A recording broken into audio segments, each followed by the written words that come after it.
event, well, just like this one, but in the Royal Marine, and that's where I met Marilyn. And it was about getting more women into politics, right? And I remember Councillor Mary Hannafin, who was the keynote speaker then, and she talked about the fact that the hardest thing when you're running for election is getting inner party support. It's not the actual running, it's the people in your own party. So being the clever, pre-prepared person that I am, I thought I'd get ahead of that. And I went to the people in my party that I knew, and well, I still know them, so that I know and trust.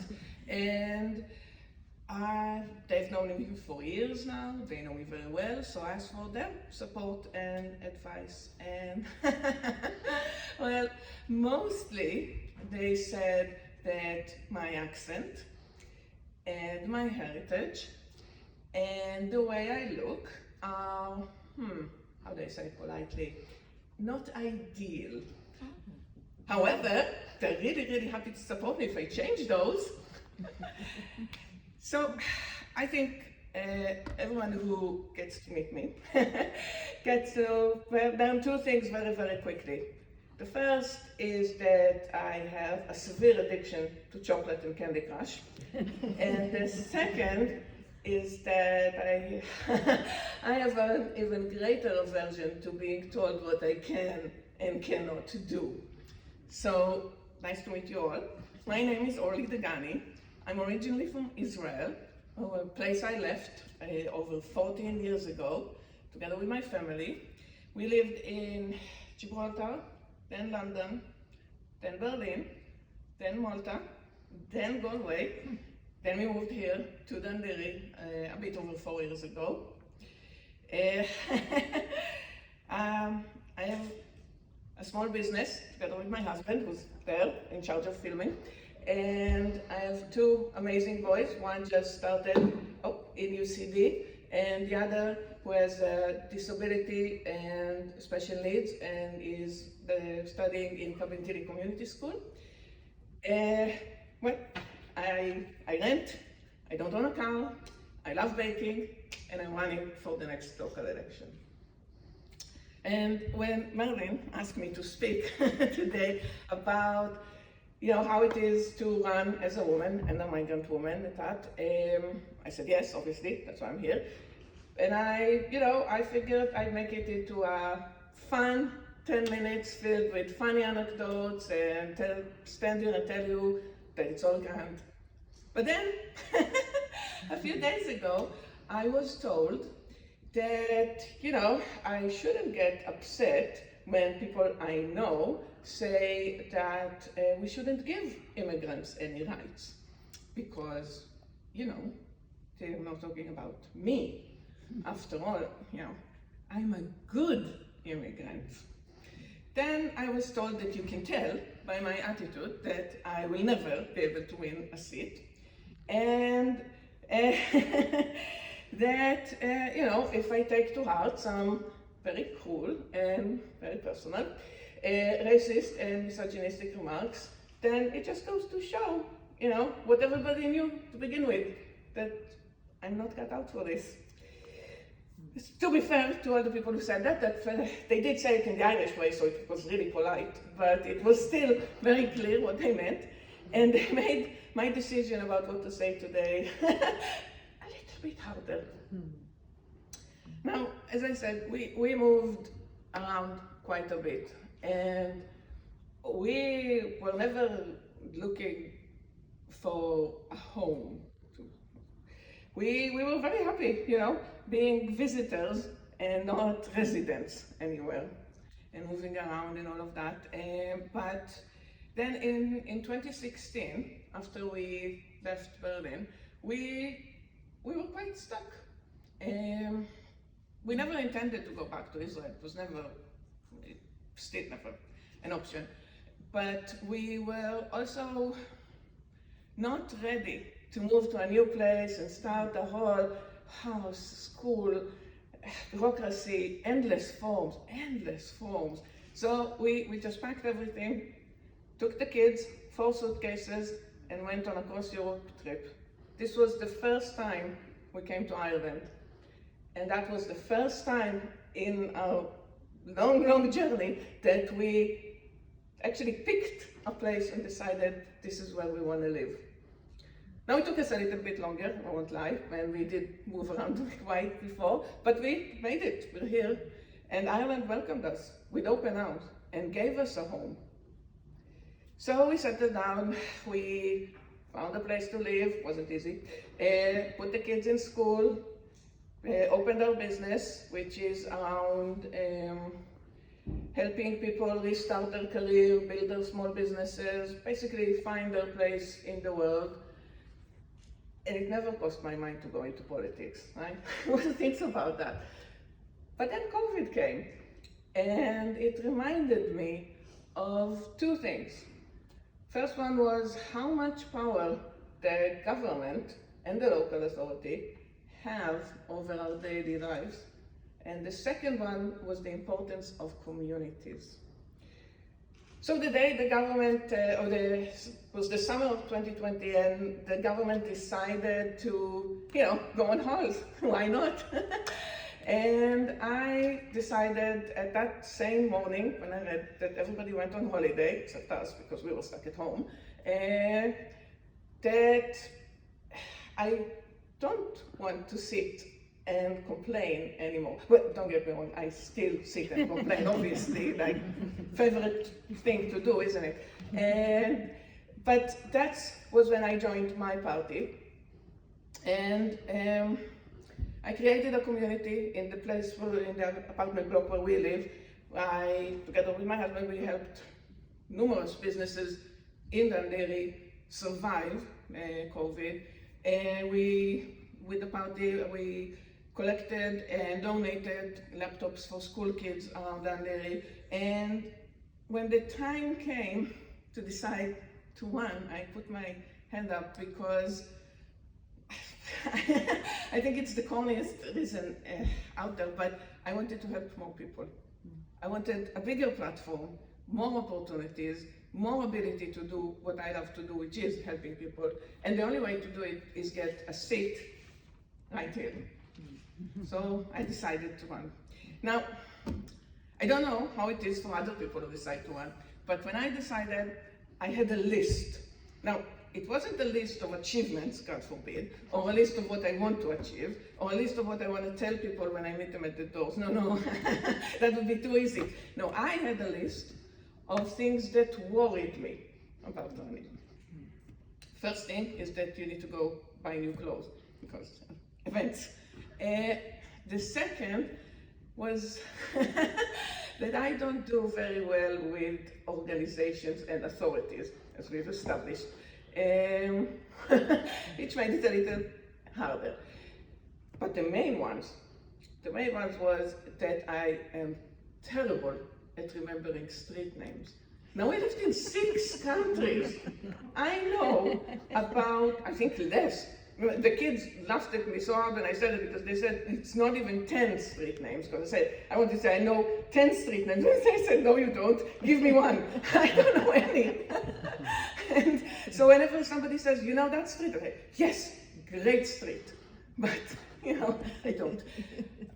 But if I'm serious, the thing that scared me the most or worried me the most was the go back to your own country thing.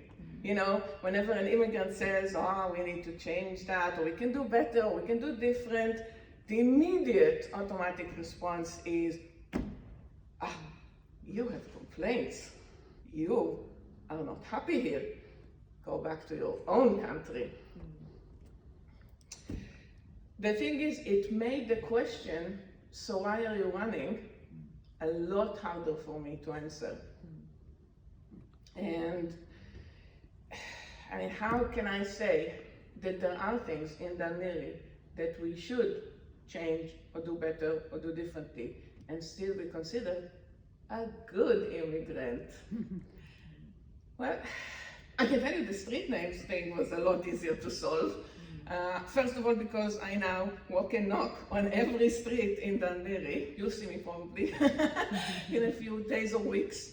And also, because Irish people have a wonderful, wonderful tendency to link the names of the streets they're talking about with the nearest pub. So all I needed to do was memorize all the pubs' names in the Dun Laoghaire area, and I'm set. Now, the whole knocking on doors thing was surreal, right?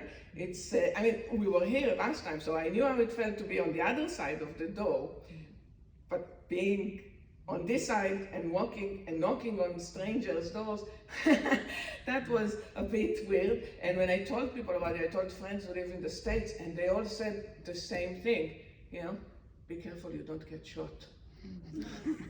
So personally, I actually like it, mostly because I didn't get shot yet, but also because, you walk, you see lots of houses, you get lots of renovations ideas, But also because up until now, not one of the hundreds door I knocked on said, go back to your own country. Mm-hmm. Now, it might be because at this stage of the conversation, they still don't know where I'm from. And to Irish people, for some reason that I cannot explain, my accent sounds French.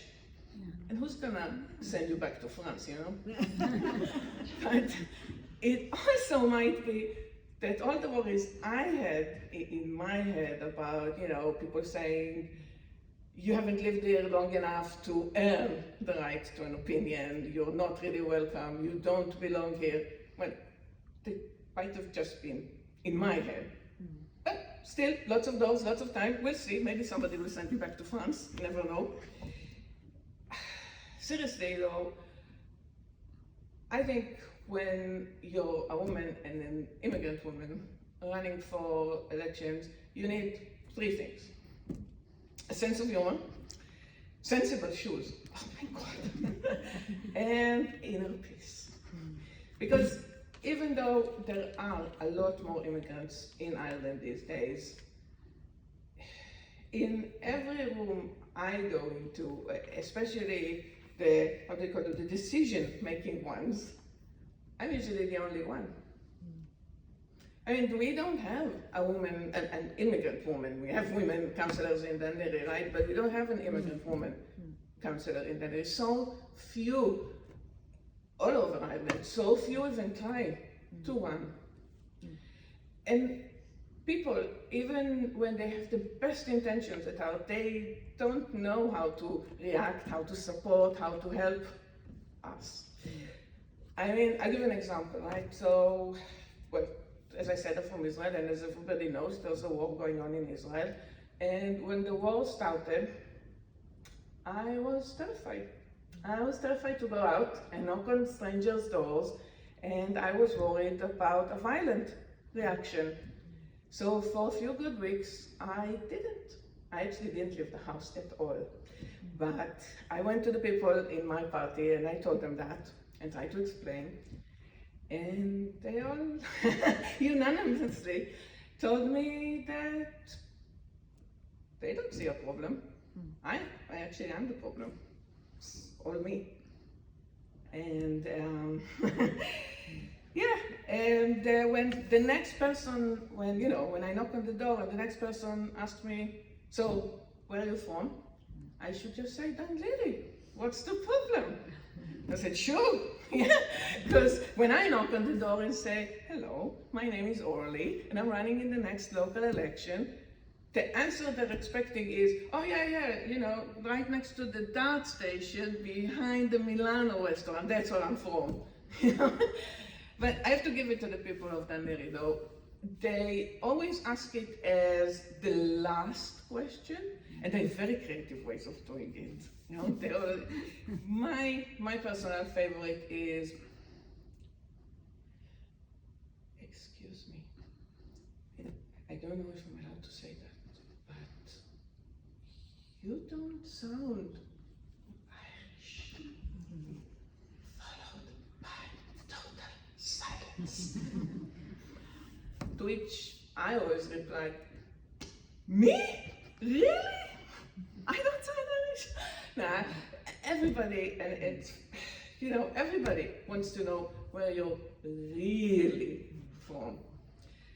But in the last 6 months, I've been doing this, and I've knocked on hundreds and hundreds of doors. I only had one person who reacted badly, and only a handful of really, really mean social media remarks.